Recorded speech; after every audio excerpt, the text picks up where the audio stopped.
아멘. 네, 윤희기 여전도의 특성을 통해서 영광 받으실 하나님께 다시 한번 박수로 영광 돌리겠습니다.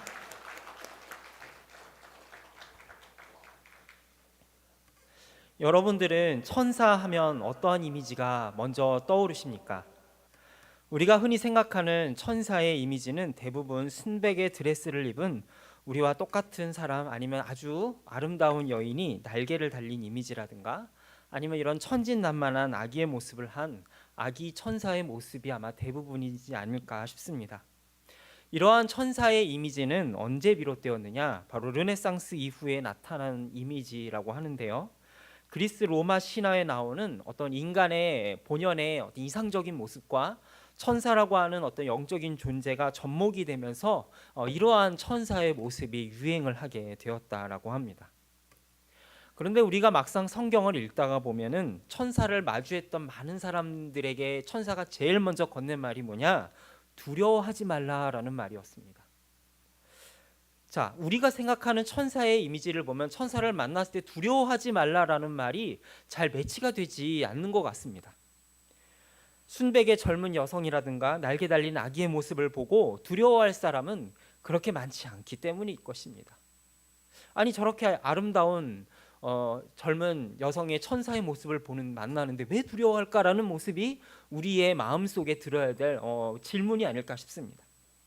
그러나 성경을 보면 분명히 구약의 예언자라든가 신약의 수태고지를 받았던 마리아나 들판에 예수님의 탄생을 접하였던 목동들에게 처음 천사들이 전해준 메시지는 두려워하지 말라라는 말씀이었습니다. 그러면 천사들은 왜 자신의 모습을 나타내면서 사람들에게 두려워하지 말라라고 얘기를 했을까요? 우리가 흔히 생각하는 천사의 이미지와는 다르게 성경에 나타난 천사의 모습은 우리의 상상을 뛰어넘는 아주 기괴한 모습을 나타내는 경우가 대부분이었기 때문입니다. 예를 들어서 우리가 구약에 나타난 에스겔 예언자에게 나타난 천사의 모습을 성경에서 어떻게 기록하느냐? 수레바퀴의 형상을 한 바퀴들이 서로 맞물려서 돌아가는데 그 바퀴 안팎에는 사람의 눈의 형상을 한 눈알들이 껌뻑거리면서 수없이 눈알들이 박혀 있었다라고 합니다. 그 에스겔에게 나타난 천사의 모습을 AI에게 그대로 입력해서 그려보라라고 했는데요. 그 모습은 다음과 같습니다. 이러한 모습이 바로 에스겔 예언자가 접하였던 천사의 모습이었습니다. 여러분 어떻습니까? 이러한 모습을 한 괴 생물체가 나타나서 괴성을 지르면서 날갯짓을 하면서 나한테 다가와서 두려워하지 말아라 라고 얘기한다면은 두려워하지 않는 게 비정상이겠죠. 엄청난 공포와 충격에 질린 나머지 주저앉거나 아마 정신을 잃지 않는 것이 기적일 수 있겠다라는 생각을 해보게 됩니다. 이런 기상천외한 천사의 모습은 왜 나타나는 것일까요? 하나님의 보좌 곁에서 그분의 심부름꾼을 하고 그 하나님의 영광을 드러내는 어떤 천사의 속성을 미루어 살펴보건대 이렇게 우리의 상상을 뛰어넘는 천사의 모습은 우리 인간의 상상으로 묘사되기를 거부하는 하나님의 유일하심과 위대하심, 전능하심을 보여주기 위함이 아닌가라는 생각을 해보게 됩니다. 그래서 우리가 십계명의 제2계명에 보면은 뭐라고 말씀하고 있죠? 너를 위하여 새긴 우상을 만들지 말고 하늘에 있는 것이나 땅에 있는 것이나 어떠한 형상도 자신의 모습을 상상해서 하나님의 모습을 그리거나 조각하지 말라라고 말씀하고 있죠. 바로 이러한 이유들로 인하여서 하나님은 자신의 모습을 함부로 상상하지 말라고 이렇게 우리의 상상을 뛰어넘는 모습으로 그 하나님의 대리자인 천사들을 우리들에게 보여주는 것은 아닌가라는 생각을 해보게 됩니다. 그리고 이렇게 놀라운 하나님의 영광의 실체의 일부분이라도 마주한 그 많은 사람들은 거의 죽음의 공포에 가까운 그런 공포를 느끼게 되었는데요. 오늘 우리가 함께 읽은 이사야 예언자도 그 중에 한 사람이었습니다. 우시야 왕이 죽던 해에, 남유다를 다스리던 우시야 왕이 죽던 해에 그는 성전에서 하나님의 영광을 마주하게 됩니다. 그가 마주한 천사를 가리켜서 오늘 본문에서는 세라핌 천사라고도 부르는 스랍이라고 하는 천사라고 묘사를 하는데요. 이 스랍 천사의 모습은 6날개가 달린 생물체로서 6날개 중에 2쌍은 자기 발을 가리고 2쌍은 공중을 날고 있고 2쌍은 자기 모습을 가리는 모습으로 나타났는데, 그 천사의 모습을 그림으로 묘사하면 이런 모습이라고 합니다. 그리고 이러한 희한한 모습의 천사들은 쉼없이 공중을 날면서 거룩하다, 거룩하다, 거룩하다 주 하나님을 외치고 있었다라고 합니다. 이사야가 부름을 받던 시대는 우시야 왕이 죽던 해였습니다. 그는 처음에는 하나님의 뜻을 따라서 신실하게 나라를 다스렸지만 후에는 교만한 마음이 들어서 자기가 왕의 직분을 수행하는 것을 넘어서 제사장의 직분까지 스스로 하려다가 그만 나병이 들어 죽는 날까지 별궁에 갇혀 살아야만 하는 그러한 신세를 겪고 말았습니다. 이렇게 지상의 왕은 부족하고 그 부족한 왕의 다스림을 받아야 하는 이스라엘 역시 이런저런 연약함과 부족함에 시달려야 했지만, 이사야는 그런 지상의 부족한 왕이 이 세상의 전부가 아니라는 사실을 그 환상을 통해서 보게 되었습니다. 바로 하늘에서 온 세상을 다스리시며 주관하시는 진정한 왕의 왕이신 여호와 하나님께서 자기 앞에 계신다라는 사실을 그는 깨달았습니다. 그리고 그 하나님은 그분의 거룩하신 뜻을 세상 가운데 펼칠 당신의 사람들을 찾고 계셨으니 바로 오늘날 이사야가 그 거룩한 부르심의 주인공이 되었던 것입니다. 이러한 하나님의 거룩한 임재와 현존 앞에 선 이사야는 다른 많은 성경의 인물들과 마찬가지로 엄청난 공포와 두려움에 사로잡혔습니다. 그래서 그는 이렇게 부르짖습니다. 화로다 나여 망하게 되었도다. 나는 입술이 부정한 사람이요 나는 입술이 부정한 백성 중에 거주하면서 만군의 여호와이신 왕을 배웠음이로다 라고 부르짖습니다. 그런데 이런 가운데 그 하늘을 날며 하나님을 보위하던 스랍 천사 중에 한 사람이 부젓가락으로 제단에서 숯불을 잡고 그에게 다가오더니 그에게 입술을 그 부젓가락을 대면서 너의 모든 죄가 사하여졌고 너의 죄가 용서함을 받았다라고 선언을 합니다. 이사야가 제단에서 경험했던 이 신비한 체험은 무엇을 의미할까요? 구약의 시대를 살았던 이들은 거룩하신 하나님 앞에 나아가기 위해서 자신의 죄를 대체해야 할 대체제로서 양과 소나 염소를 제물로 삼아 그 피로 자기 자신을 씻고 하나님 앞에 나아갈 수 있었습니다. 그런데 이사야는 오늘 그 하나님의 현존 앞에서 아무리 많은 제물과 헌신으로도 도저히 만족시킬 수 없는 그 하나님의 지극히 높은 영광과 거룩하심을 보았습니다. 그런데 동시에 그가 보았던 것 다른 또 한 가지는 그렇게 높으신 그 하나님 앞에 어떠한 짐승의 피로도 어떠한 동물의 피로도 씻을 수 없는 자기 자신의 죄와 더러움을 동시에 보았던 것입니다. 이 세상 양극단에 있는 두 전, 바로 지극히 높으신 하나님의 거룩하심과 그 앞에 나아갈 수조차 없는 지극히 연약하고 한계 많고 더러움의 실존 앞에 서 있는 이 자기 자신의 연약함, 이 두 지점의 양극단에 서 있으면서 그는 이 괴리를 어떠한 것으로도 만족시킬 수 없다라는 사실을 그는 하나님 앞에 깨달았던 것입니다. 그렇기 때문에 그는 화로다 나여 망하게 되었도다라고 부르짖지 않을 수 없었던 것이죠. 그런데 그 속에서 놀라운 일이 벌어졌습니다. 인간이 이 세상에서 준비할 수 있는 어떠한 피의 제사로도 비길 수가 없고 만족시킬 수 없는 그 하나님께서 먼저 숯불을 가지고 이사야에게 다가가셨던 것입니다. 그리고 거룩한 불을 입술에 대며 너의 죄가 사하여졌다라고 말씀해 주십니다. 이것을 통해서 우리는 하나님의 거룩하심이 진정 어디에 의미가 있는지를 우리는 보게 됩니다. 하나님의 거룩하심은 하나님이 얼마나 힘이 센지 얼마나 뛰어나신지 이 세상과는 상관없이 그저 저 하늘에서 독야청청하시기 위해서 하나님이 거룩하심을 내뿜는 게 의미가 있다라는 것이 아니라는 사실을 우리들에게 보여주고 있는 것입니다. 까마귀 노는 곳에 백로야 가지 마라 라는 우리의 옛날의 시가 있죠. 그런데 여러분, 하나님의 거룩하심은 그저 나는 너네들하고 수준이 달라 라는 그저 하늘에서 나 혼자 독야청청하는데 그 하나님의 거룩하심의 의미가 있다라는 게 아니라는 것입니다. 하나님의 거룩하심은 그 거룩하심으로 당신들의 백성을 정결하게 하고 깨끗하게 하는데 그 의미가 있고 진정한 능력이 있다라는 사실을 이사야는 우리들에게 보여주고 있습니다. 그는 먼저 이 하나님을 경험하고 나서야 비로소 이스라엘 백성 앞에 나아갈 수 있었습니다.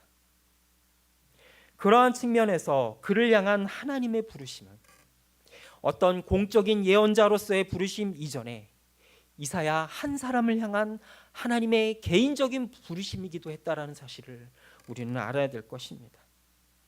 우리는 그저 이사야를 이스라엘과 유다 백성들에게 보냄을 받은 한 공적인 메신저로만 알고 있습니다. 그러나 그가 백성들과 사명의 현장으로 나아가기 전에 하나님께서 그를 불러 정결하게 하시고 그의 나라와 능력을 경험하게 하신 그 의미는 무엇일까요? 하나님의 메시지를 전달한다라는 것, 하나님의 뜻을 이 땅 가운데 펼쳐 보인다라는 것은 단순히 우편 배달부의 역할을 수행하는 것이 아니라는 사실을 보여주기 때문입니다. 여러분, 우편 배달부와 신문 배달부의 역할이 무엇입니까? 우편 배달부나 신문 배달부는 자기가 배달하는 우편물, 신문의 내용에 책임을 지지 않습니다. 그렇지 않습니까? 우편 배달부나 신문 배달부는 그 우편물이나 신문에 아무리 기쁜 내용이 있어도 웃지 않으며 그 신문 기사에 아무리 비극적인 기사가 실려 있어도 울지 않습니다. 그저 그 내용물을 집 앞에 던져놓고 오면은 끝입니다. 그러나 하나님의 말씀을 전하고 교회의 세상 가운데 그 나라를 확장한다라는 것, 그것은 단순히 우편 배달부처럼 그 내용을 던져놓고 간다는 것이 아니라는 사실입니다. 우리는 우리가 전하는 메시지와 내용에 책임을 지는 자로 부름을 받은 것입니다. 우리가 전하는 편지인 이 하나님의 예언의 말씀 안에는 하나님의 숨결이 살아 있습니다. 때로는 하나님이 분노하시기도 하고 진노하기도 하며 때로는 하나님이 웃기도 하시고 기쁨을 이기지 못해 뛰놀기도 하십니다. 이렇게 살아 숨쉬는 모든 하나님의 의지와 감정과 지식과 그 모든 것들을 우리의 인격을 통해 전달하며 살아내야 하는 자리로 부름을 받은 자리가 바로 예언자의 자리라는 것을 하나님은 이스라엘에게 보여주기 위하여 그 입술에 숯불을 대신 것입니다.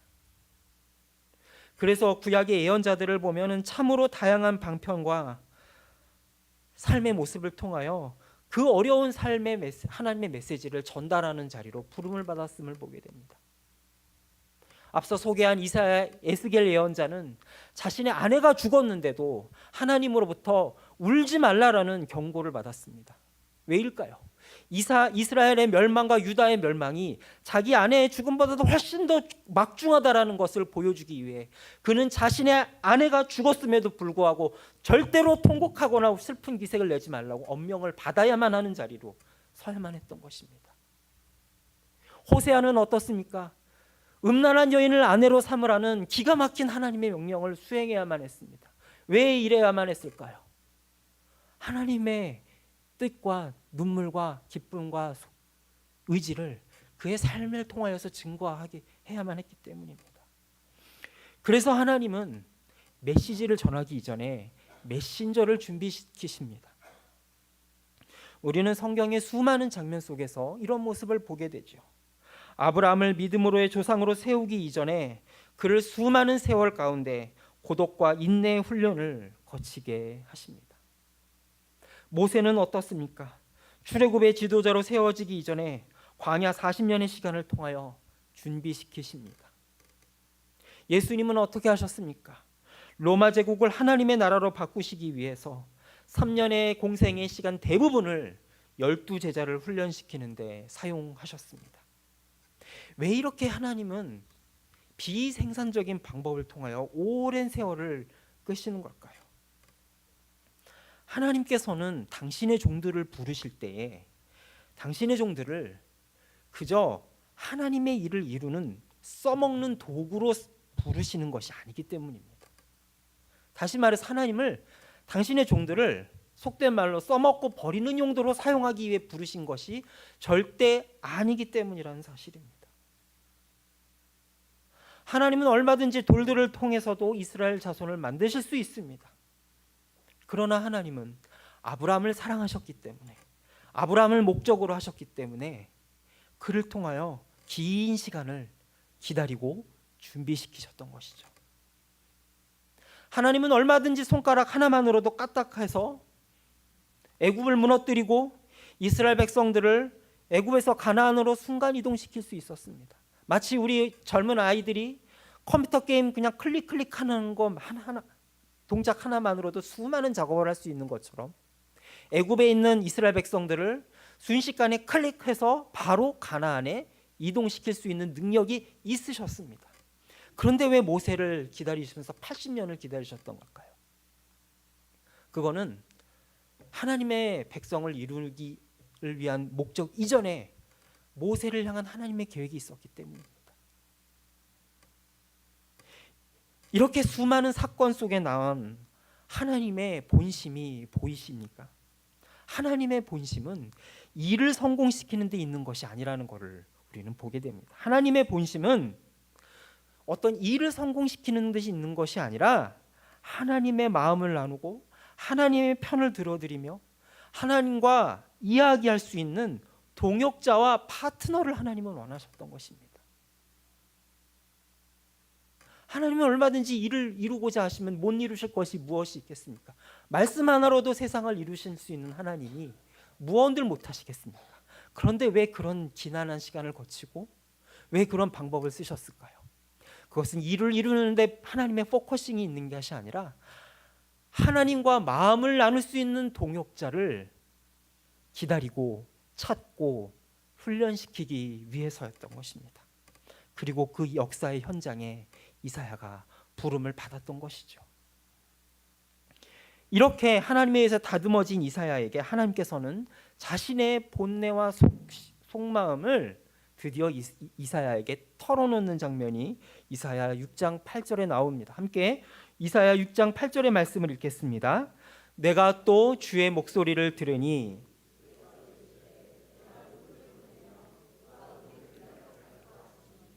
그때 내가 이르되 내가 여기 있나이다 나를 보내소서 하였더니 약속의 백성, 언약과 축복의 대상으로 부름을 받은 유다 백성들이건만 그 하나님의 뜻과는 무관하게 멸망을 향하여 치닫는 그 백성들에게 하나님께서는 하나님의 마음을, 하나님의 그 애통하는 마음을 나눌 하나님의 동역자를 찾고 계셨습니다.